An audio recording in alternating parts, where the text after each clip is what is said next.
Strickland sat in the darkness of his cottage, surf pounding outside the open window.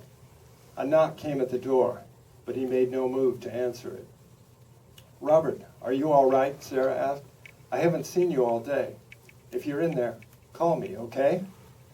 Strickland listened as her footsteps faded into the night. He stared at the softly glowing digital clock on the wall.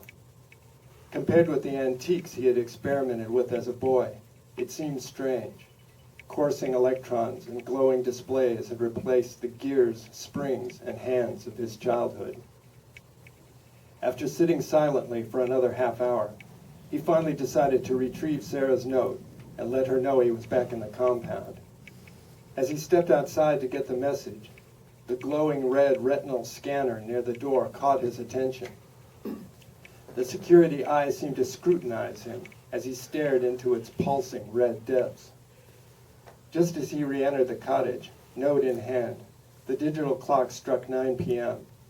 Despite its electronic origin, the chime was an almost exact recreation of his grandfather clock back in Rockville.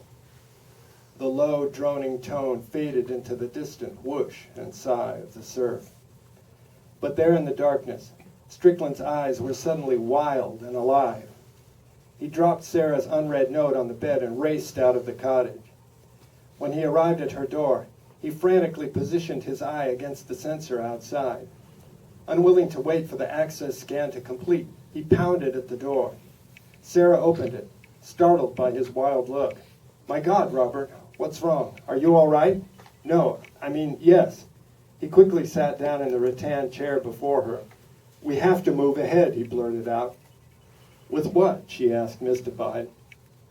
"Letting Tellison perform the DNA assembly. I understand it now," he said, still catching his breath. "This is what we're supposed to do." "Robert, are you out of your mind?"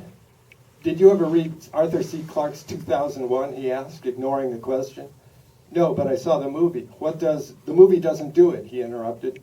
"Most people who saw it completely missed this point, but there was a powerful conceptual symmetry to the existence of the monolith on the moon. It was placed there as a timing device. Whoever put it there knew that the very act of being able to get to the moon, to find the monolith in the first place, ensured that we'd be ready for the next step in our evolution. It was a cosmic stumbling block, a test. "And this has what to do with the shroud?" she asked, still baffled. "Don't you see? Maybe this is the same thing. You made it fall into place when you said, 'If you build it, he will come.'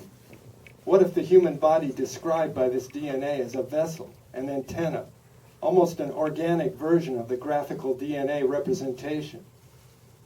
You create a biological entity, but then it becomes something more, much more.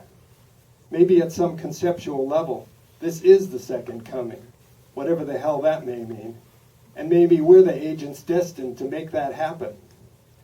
Sarah sat there, stunned. "This is all getting too weird for me." "No, look, what if the shroud is like the monolith?